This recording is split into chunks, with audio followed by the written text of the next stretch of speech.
Aujourd'hui on se retrouve pour le Mid-Year Freakout Book Tag.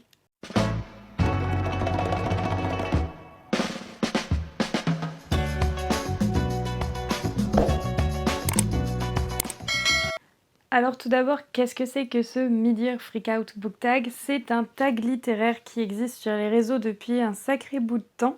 Et comme c'est ma première année sur YouTube, je me suis dit pourquoi pas vous faire ce petit bilan de mes 6 premiers mois de lecture de l'année 2026. Comme ça, grâce au Mid-Year Freakout Book Tag. Moi je trouve ça hyper intéressant en fait de voir un petit peu, parce que ça permet de faire des recommandations qu'on ne fait pas à chaque fois ou de parler de prochaines sorties qui nous intéressent. Ce Mid-Year Freakout Book Tag, je vais le faire en roman et en manga, c'est-à-dire qu'à chaque fois j'aurai 2 réponses. J'ai donc mon petit cahier avec mes questions et je vais vous donner mes réponses juste après.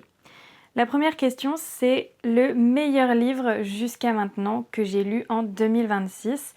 Et pour moi, ça va être le tome 3 de Metzli de Stéphanie Herrel.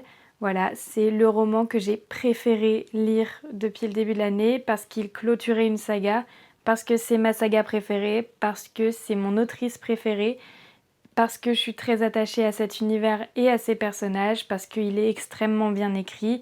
Il y a vraiment plein de raisons qui font que c'est ce roman auquel j'ai pensé immédiatement et écoutez, je peux que vous recommander cette saga.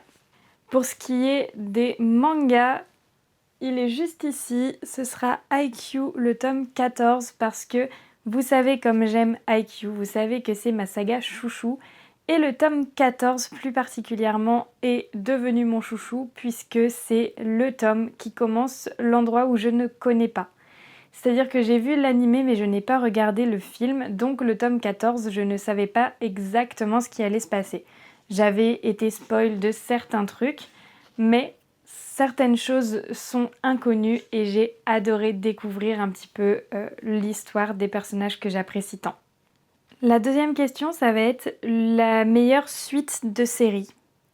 Je vais essayer dans ce tag de ne pas dire plusieurs fois le même livre, donc évidemment que pour moi la meilleure suite de série ça va être Metzli tome 3, mais comme j'en ai déjà parlé dans Meilleur roman, je vais vous parler d'une autre suite de série qui m'a énormément plu et c'est Endgame qui est incroyable.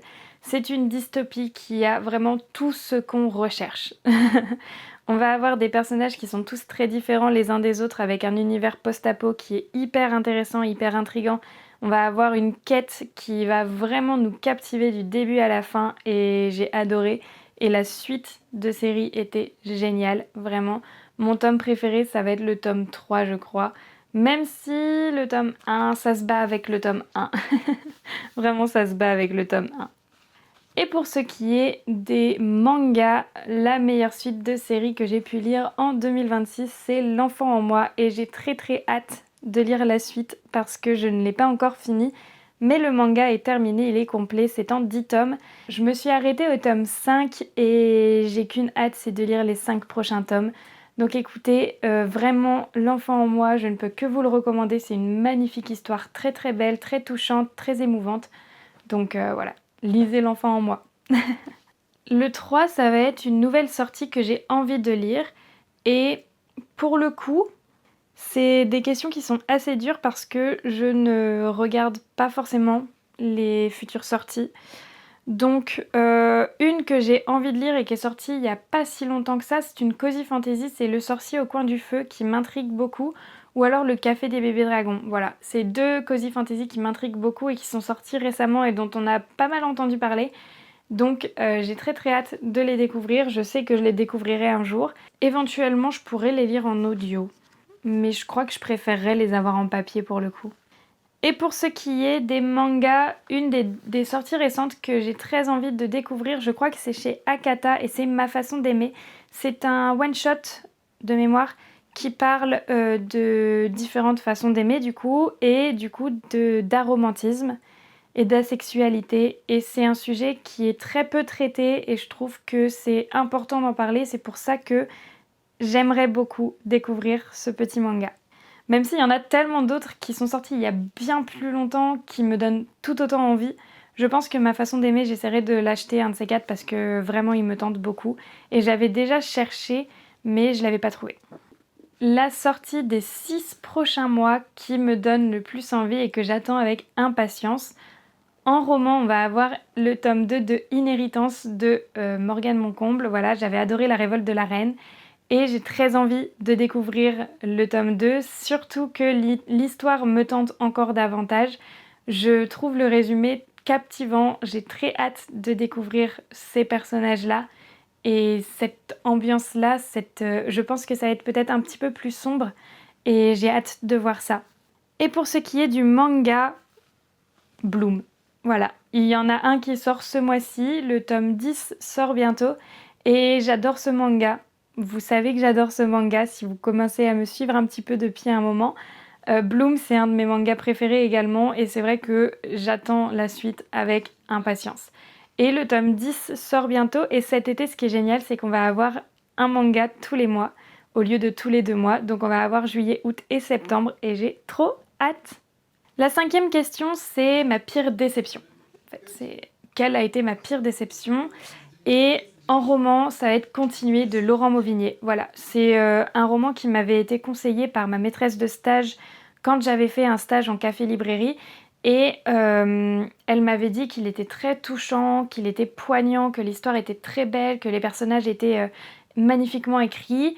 Moi, j'ai eu l'impression de lire le stéréotype de l'enfant rebelle raciste et ça ne m'a pas plu du tout. Voilà, c'est le livre qui m'a le plus déçue si je ne compte pas les DNF. C'est un livre qui est quand même assez court et l'histoire en elle-même est assez touchante. Cependant, moi, j'ai pas du tout accroché ni avec la maman ni avec le fils, donc c'est un non pour moi. Voilà, je le recommanderai pas parce que pour moi, vraiment, on avait le stéréotype de la mère hyper cool qui va vraiment essayer de faire découvrir le monde à son fils et le stéréotype du fils du coup, comme je l'ai dit, qui est rebelle et raciste. Moi, ça m'a pas plu. Voilà. C'est des choses qui arrivent, c'est pas grave, je garde le livre quand même parce que ça reste un souvenir de mon stage et que j'ai adoré mon stage, mais c'est vrai que c'est pas un coup de cœur, loin de là. Et pour ce qui est des mangas, une de mes déceptions, ça va être Spring Storm and Monster. Mais là, pour le coup, je peux m'en prendre qu'à moi-même parce que, en fait, ce manga-là, je l'avais acheté parce que c'est Delcourt Tonkam. Et j'adore cette maison d'édition. Voilà, j'ai lu quelques sagas de cette maison d'édition et j'ai rarement été déçue. J'aime vraiment beaucoup ce qu'ils font, ce qu'ils proposent. Cependant, j'avais pas lu le résumé. Donc j'ai été déçue de voir que c'était entre un frère adoptif et une sœur adoptive. Voilà. Donc je l'ai revendu. Avec le standy acrylique, évidemment, je n'ai rien gardé. Je n'ai pas envie de garder quoi que ce soit de cette saga. Ça ne me plaît pas. Voilà, c'est tout. Et ça arrive et c'est ok. En 6, la plus grande surprise de ces 6 premiers mois. En premier, je vais parler du roman. Un roman que j'avais pas du tout prévu d'acheter au départ, que j'ai vu en salon, que j'ai vu sur les réseaux auparavant et je me suis dit j'ai envie d'essayer. Et j'étais pas sûre du tout que ça allait me plaire parce que j'avais jamais lu de cozy fantasy avant de lire Grimoire et Chaussettes. Et j'ai lu Grimoire et Chaussettes et ça a été une découverte d'un nouveau genre que j'aime énormément. Ça a été un gros coup de cœur et j'ai participé à la campagne Ulule du tome compagnon qui arrivera en octobre et je le lirai sur cette chaîne. Vraiment, en octobre, c'est sûr et certain. Octobre ou décembre, je lirai Grimoire et Potimarron parce que j'ai trop hâte. Mais du coup, ma plus grande surprise, c'est bien Grimoire et Chaussettes qui m'a fait découvrir un genre, qui m'a fait découvrir une autrice, qui m'a fait découvrir une illustratrice parce que le livre est juste sublime. Donc vraiment, que du bonheur. Et pour ce qui est des mangas, il s'agit de Beyond the Clouds, qui a été une saga que j'ai achetée sur un coup de tête sur Vinted. Voilà. J'en avais entendu parler un petit peu. Pas trop non plus, et en fait on m'a juste dit les dessins sont magnifiques, l'histoire est émouvante, les personnages sont attachants. Écoutez, c'était pas cher sur Vinted, j'ai craqué et j'ai tellement bien fait. Beyond the Clouds, c'est une histoire qui est belle, qui est émouvante, qui est touchante, avec des personnages qui sont hyper attachants et des dessins qui sont juste sublimes. Donc j'ai vraiment passé un excellent moment de lecture. Vous pouvez le voir d'ailleurs sur le Redaton manga que j'ai fait récemment sur YouTube. Voilà, n'hésitez pas à aller checker ça parce que j'ai découvert cette saga du coup pendant ce readathon et je l'ai vraiment adoré, j'ai eu un gros coup de cœur sur cette saga. Le nouvel auteur que j'ai découvert du coup cette année et que j'ai préféré. Alors ça va un petit peu avec la meilleure surprise, mais du coup j'ai décidé de pas reparler des mêmes livres puisque c'est juste pas fun pour vous. Donc je vais parler de Sarah Abbasi comme meilleure autrice découverte cette année.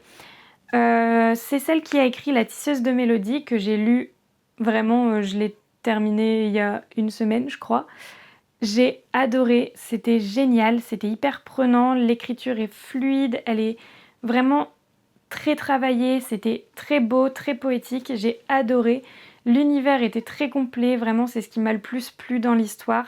Les personnages sont très développés aussi, genre vraiment tout était génial, j'ai eu un gros coup de cœur sur cette saga et sur l'autrice et je pense sincèrement que je vais me renseigner sur ses autres écrits si elle en a eu ou si elle compte en faire puisque c'est vraiment un coup de cœur. J'ai eu un coup de cœur sur l'autrice, voilà. En plus je l'ai rencontrée en salon et elle était adorable. Et pour ce qui est des mangas, celui qui m'a bien surprise cette année, ça va être Junji Ito. Voilà, j'avais pas du tout prévu d'acheter un manga de Junji Ito. Et au final, j'ai acheté Fragment d'horreur, qui est une collection de nouvelles d'horreur du coup de Junji Ito. Et j'avais envie d'une petite porte d'entrée sur l'univers du maître de l'horreur. Et j'ai adoré Fragment d'horreur. Voilà, c'était génial. Donc je dirais comme nouvel auteur préféré, du moins un auteur qui m'intrigue beaucoup et que j'ai hâte de découvrir davantage parmi ses œuvres du coup, je dirais Junji Ito. Ensuite on a la catégorie nouveau personnage préféré. Moi je vais dire Kaz dans... C'est très drôle que je mette Kaz.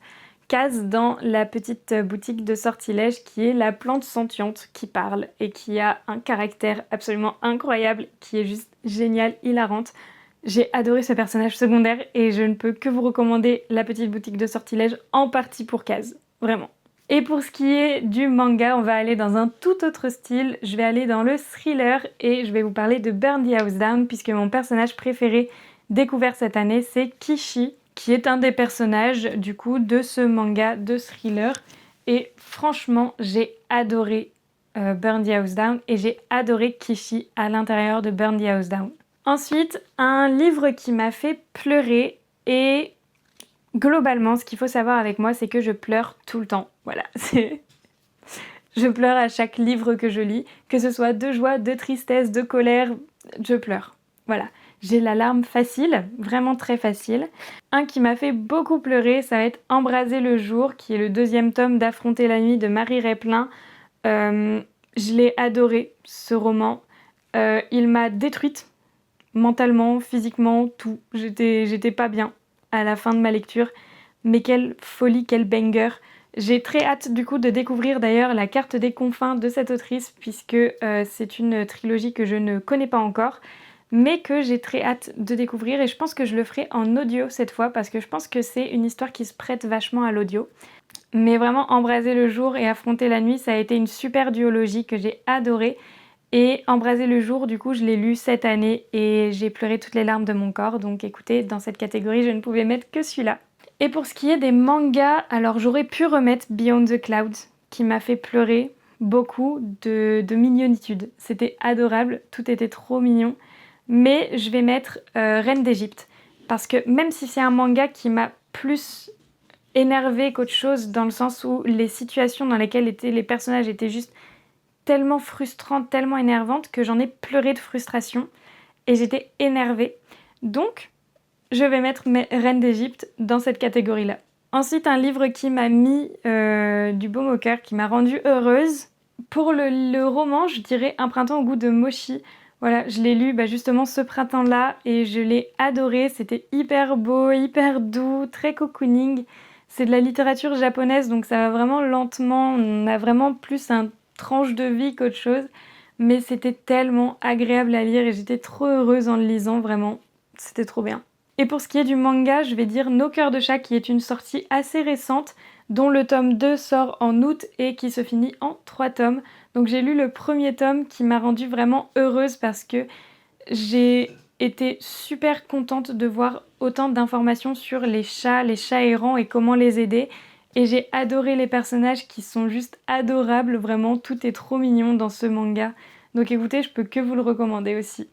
La 10e question, c'est le plus beau livre que j'ai pu recevoir ou acheter cette année. Le choix a été très compliqué pour moi parce que j'ai quand même reçu 2 éditions Tsuki Tales et en plus de ça, j'ai reçu des livres reliés qui sont juste sublimes et en plus de ça, j'ai acheté des livres reliés qui sont juste sublimes et moi je suis une très grande fan de livres avec jaspage et du coup, c'est vrai que c'était très compliqué pour moi. Donc écoutez, je vais vous dire plusieurs romans. Je vais vous dire Plus sombre et la rose de l'édition de Tsuki Tales, qui est juste magnifique. Je vais vous dire Zal de la même édition, qui est juste sublime aussi. Et je vais vous dire Une fenêtre sur les ténèbres, du coup, que j'ai reçu en cadeau puisque j'ai gagné un concours sur Insta. Et vraiment, ces 3 romans sont juste sublimes. Je ne les ai pas lus. Voilà, m'en voulez pas. Je vais les lire. Mais en tout cas, c'est vrai qu'ils sont juste sublimes. Donc écoutez, je ne pouvais que vous parler de ces 3-là. Et j'en ai tellement d'autres qui sont juste magnifiques et que j'ai acheté cette année, mais je vais pas vous faire toute ma bibliothèque non plus. Et du coup, en manga, je vais vous dire Fragment d'horreur. Je pense que c'est celui que je trouve le plus esthétique, le plus beau. C'est un bel objet qui est du coup en hardback, donc couverture cartonnée, avec un design qui lui est très propre. En fait, c'est assez atypique comme design et comme style graphique qu'il a, Junji Ito. Mais vraiment, c'est un manga que je trouve particulièrement beau et je l'ai acheté cette année du coup. Et voilà, c'est tout. Et je l'ai adoré d'ailleurs. Je peux que vous recommander si vous cherchez un petit peu d'horreur, mais pas trop non plus, puisque ici c'est des histoires courtes. Donc c'est assez prenant, assez captivant et assez rapide à lire. En numéro 12, on va avoir un livre que je dois lire avant la fin de 2026 ou plusieurs livres que je dois lire avant 2026. Et là, j'ai envie de vous mettre toute ma pile à lire en fait. Donc, je vais me limiter à quelques-uns et ça va être la saga Le Labyrinthe. J'aimerais lire le maximum de préquels et de séquels puisque j'ai lu la trilogie principale.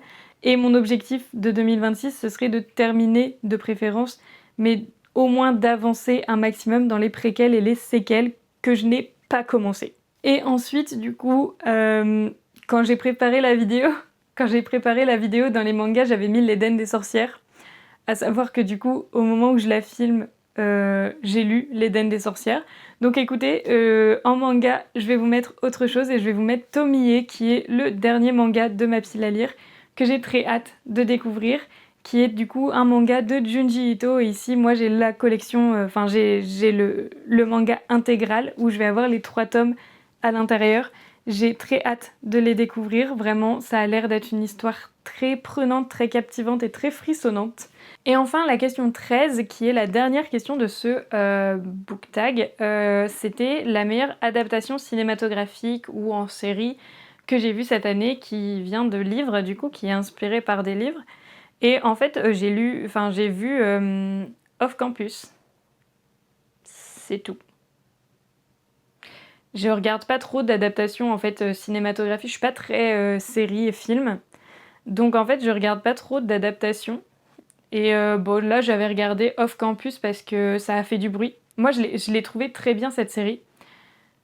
Mais moi, j'aime pas les séries de base. Donc en fait, j'ai pas forcément envie de regarder plein d'adaptations. Donc écoutez, je peux vous dire que celle-là, puisque je n'ai regardé que celle-là. Et pour ce qui est des adaptations de manga, j'ai regardé, alors que j'ai lu, parce que en fait j'ai regardé plein d'animés, mais c'est pas des animés où j'ai lu les mangas. Le seul où j'ai regardé et lu le manga avant, c'était The Most Heretical Last Boss Queen. Et en vrai, j'ai bien aimé. C'était très sympa comme manga et comme animé. Et d'ailleurs, j'étais en train de me refaire la saison 1 pour pouvoir regarder la saison 2. Donc écoutez, je vais regarder la saison 2 incessamment sous peu. Sur ce, j'espère que cette petite vidéo vous aura plu. Moi, j'ai adoré la tournée. J'espère que ce petit concept de book tag vous plaît, puisque moi, j'adore. Et je pense que je vais en faire, pas tous les mois, mais de temps en temps. C'est sympa aussi de faire un tag pour voir un petit peu l'avancée de mes lectures, l'avancée de mes goûts littéraires. Franchement, j'adore ça. Et j'ai qu'une hâte, c'est de pouvoir en refaire. Mais j'aime aussi énormément les vlogs et normalement du coup un vlog lecture arrive très bientôt sur la chaîne.